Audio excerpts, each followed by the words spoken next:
up, you beautiful bastards? Hope you're having a fantastic Thursday. Welcome back to the Philip DeFranco Show, and let's just jump into it. And the first thing we have to talk about today is a story that feels like it should come from The Onion, but this is real life. Part of me can't believe it, but then the other part goes, yeah, sounds about right. So let's talk about Dr. Richard Watson, who is a business professor at the University of Georgia. He has faced criticism over a stress reduction policy that he included in the syllabi for 2 of his courses. And the policy in question here was included for both his fall business courses in data management and energy informatics. Now, after reports came out about this, there was backlash, and the University of Georgia made the professor remove this policy. But luckily, the internet is a thing, and I found the actual full policy, and it's amazing. Let's go through it, shall we? It reads, Stress Reduction Policy. Emotional reactions to stressful situations can have profound consequences for all involved. In order to avoid such situations in this class, the following policies will apply. All tests and exams will be open book and open notes, including the use of material on your laptop. All tests and exams will be designed to be completed in half the allotted time by the majority of students. All tests and exams will be designed to assess low-level mastery of the course material. If in a group meeting you feel stressed by your group's dynamics, you should leave the meeting immediately and need offer no explanation to the group members. Furthermore, you can request to discontinue all further group work, and your grade will be based totally on non-group work. Only positive comments about presentations will be given in class. Comments designed to improve future presentations will be communicated by email. And then my personal favorite, if you feel unduly stressed by a grade for any accessible material or the overall course, you can email the instructor indicating what grade you think is appropriate, and it will be so changed. No explanation is required, but it is requested that you consider waiting 24 hours before emailing the instructor. Adding, while this policy might hinder the development of group skills and mastery of the class material, ultimately these are your responsibility. I will provide every opportunity for you to gain high-level mastery. Okay, we all got through that together. So I know that I try to be as fair and balanced as possible, but I want to point out that if you agree with this policy, get out of my classroom.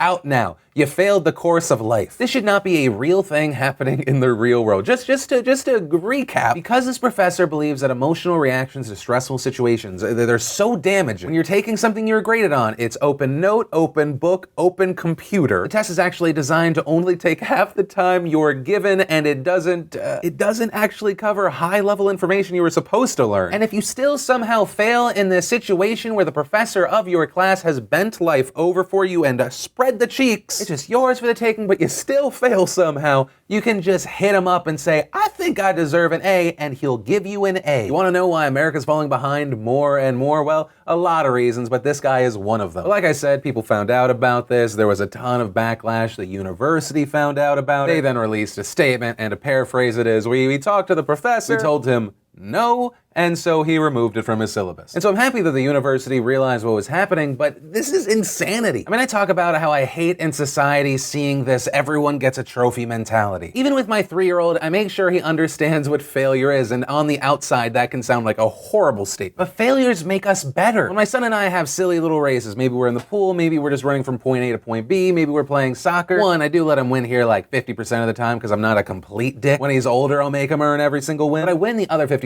of the time because I think it's important for people to know what it is to lose, what it is to fail. One of the first times I won a race against my son, his initial reaction was to cry and to scream, right? And that's normal. That is what a child does. And while he was crying, mommy and daddy said, you know what you do, Trey, when you lose? He said, huh? Through sniffles, and we said, try again. And the next time he ran almost at the same speed, he still took a wide turn, and I beat him again. He screamed again. We said, what do? He said, try again. This time he ran faster. He took the inside corner like he just saw his dad do, and he won. Granted, of course, because I am an adult man, I could have beaten him, but he needs to know winning and losing. We don't get better, we don't live more fulfilling lives when we don't know failure. Some of the most miserable people I know are people who were born with money, never had to fight for it, mommy and daddy gave them everything. What's the point of a win when there are no stakes? How do you get joy out of it when you don't know the bad? And this professor tried to take it to another level, because we're not even talking about everyone gets a trophy mentality. We're talking about giving someone who is unqualified an A if they ask for it. And that A or whatever passing grade you give them is going to go towards a degree that they didn't fully fully earned. And that degree says something about them that in part is not true. A person like that, a professor like that, should have no part in molding the future. But of course, that's also my opinion, and this show isn't just about my opinion, it's about yours. So let me know what you think about this in the comments down below. Whether you agree with me, or especially if you disagree with me, I'd love to know your thoughts on this. But from that, I want to share some stuff I love today, and today in Awesome brought to you by Loot Crate. Loot Crate, of course, fantastic theme mystery subscription box filled with geek, gamer, pop culture, collectibles, apparel, and gear delivered directly to your door, and all for under $20. Last month's crate was fantastic. My personal favorite was probably the Rick figurine that I'm just gonna show you the box for reasons. And this month's theme is Kingdom. And this month's franchises are Lord of the Rings, Legend of Zelda, and Adventure Time. So if you want to get some cool stuff and also support the show, make sure you use lootcrate.com/Phil and use coupon code Phil for 10% off your purchase. And the first bit of awesome is a video that answers a question I think most people have asked themselves. What happens if we throw an elephant from a skyscraper? It's also about more than that, but still. Then we had Adam Ruins Everything taking on the art world, which, side note, between what truTV and College Humor post online,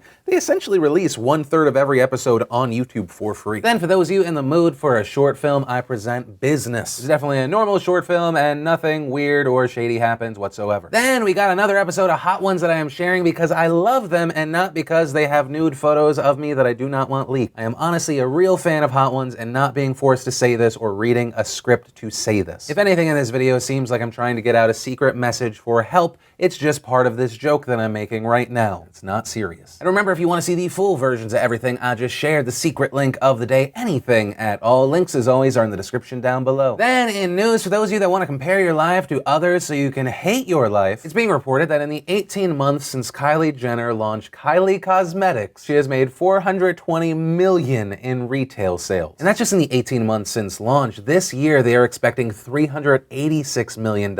Essentially a 25% increase. And I'm not gonna hate here, that is amazing. And I mean this in the least disrespectful way possible. There needs to be a gold bust of Ray J's dick in every Kardashian household. Right on the mantle, gold Ray J D, right next to the platinum Kim K booty. I mean, honestly, just think about that. The Ray J Kim Kardashian sex tape. His penis launched $1 billion empire, and he did that for free. Once again, no hate directed towards the Kardashian clan here. Their ability to take that moment in time and turn that into this empire, that is a skill. We can all argue that they have no skills, even if some of them as individuals are just being used to make the money. The mastermind, who I won't name here, respect. Then let's talk about an update on a story we have not covered in a very long time, and that is the story around Mike Martin and Heather Martin, or as you may know them, the parents on the Daddy-O-5 channel. They were the family here on YouTube that would perform pranks on their kids, but in those videos you saw kids getting screamed at, called some of the worst things, pushed, punched, kicked. Personally, for me, the moment that will always be stuck in my head is when we found that video where the dad instructs the son to slap the daughter. You know you don't hit girls. Yeah, but she's your sister. She don't count.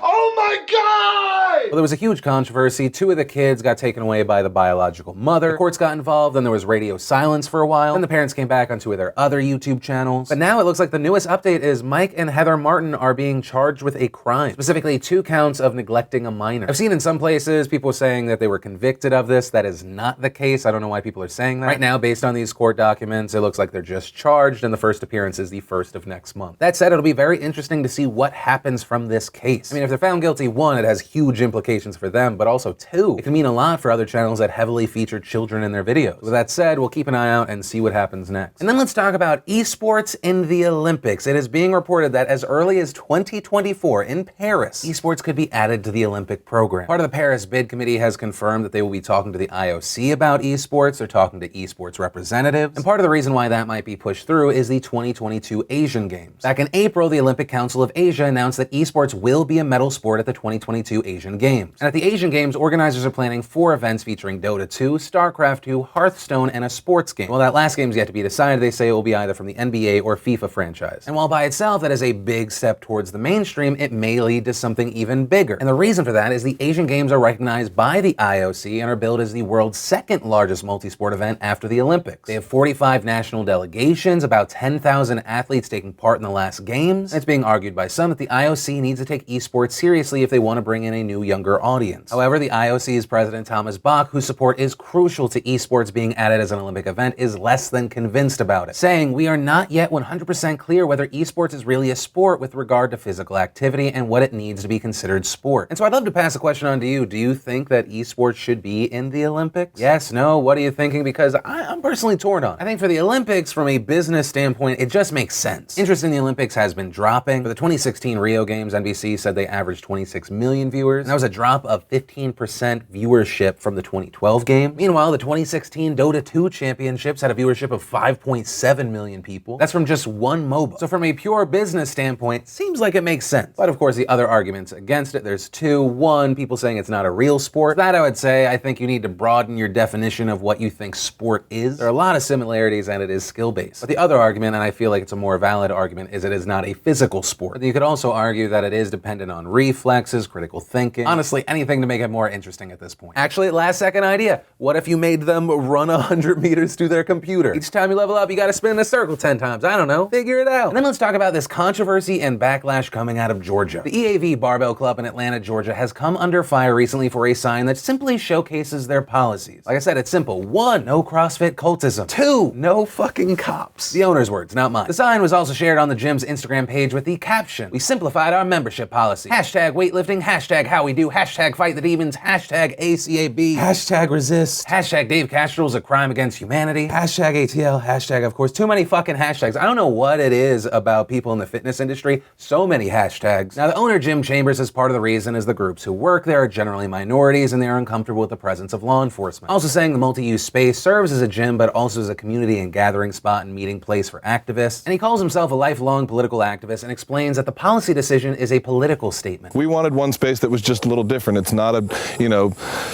aggressive hetero jock space that's dominated by cops and soldiers. It's a place where you're safe from that. And we don't want to make police stronger so that they can hurt people more efficiently. It's not a personal thing. It's you put a uniform on, and quite honestly, I view that as an occupying enemy army when you put that uniform on. And as you might imagine, there were people that were angry about the policy, but also that interview. Some who were angry sounded off on their Facebook page. EAV should be ashamed of how it treats the men and women who serve this county. Another writing, "You won't allow cops and military in, yet you appreciate your freedom. Disgusting." Others have also allegedly sent hate mail, sent death threats. But there were also people supporting the gym. One writing, "Keep up the good work. Don't let the internet cowards get you down." Another saying, "Thank you for being proactive about keeping your community safe." Another reading, "Thank God this place doesn't allow police in. Nice to see a place where people can actually feel safe no matter the color of their skin." And Chambers didn't seem to understand what people were angry about, saying, "We've had an explicitly stated no cop policy since we opened, and we also don't open membership to the active members of the military." But he also says that there are military veterans that go to that gym, it's just that they're not active. That's where he draws the line, later adding, "American police are really just an entity that they serve capitalism and they serve white supremacy, and that's the way we see that." It was really just that there was the vulgarity in that sign, and that seemed to bring it out for people. And Chambers said he's planning on reposting the sign without the explicit language. So the question becomes, is this legal? Well, lawyers and experts have found the policy strange, but have said because law enforcement officers are not a protected class under the law, only the courts can decide if the gym violated any anti-discrimination law. But also, I don't know if the Atlanta Police Department actually cares about this. Their only comment in response to this story has been, "Were we to respond to an emergency there, the sign would not stop us from lawfully doing our job." But also an unfortunate side effect of this story is the negative attention has been unfortunately affecting another gym. And that's because this other gym has been mistaken for Chambers' gym. People have been finding out about this story, then going to try and find the contact information of the gym to call them. Unfortunately, when you Google East Atlanta Gym, the first listing that comes up is Village Fitness, not EAV Barbell Club. The owners even had to put a sign out front that reads, "We welcome and support our police and military." So that's the story as of right now, and I personally have to say, I think it's just stupid. I mean, granted, I am very interested in the discrimination lawsuit side of this story. I mean, you have more and more states talking about how do we make police officers a protected class, and of course aimed more towards violence against police officers rather than not being allowed into a gym. So that's the law side of it. As far as my personal opinion, I don't think I like Chambers or his policy. He labels cops and soldiers as aggressive hetero jocks, says as soon as you put on a uniform, I see you as an occupying enemy army, then connects all of those people to white supremacy. But if they're retired, they're a vet, it's fine. To me, it just doesn't make sense. I mean, it looks like you have a place where you could make a bridge between the community and law enforcement. But instead, you make a safe space, which isn't just a safe space, it's a safe space with a giant middle finger towards police officers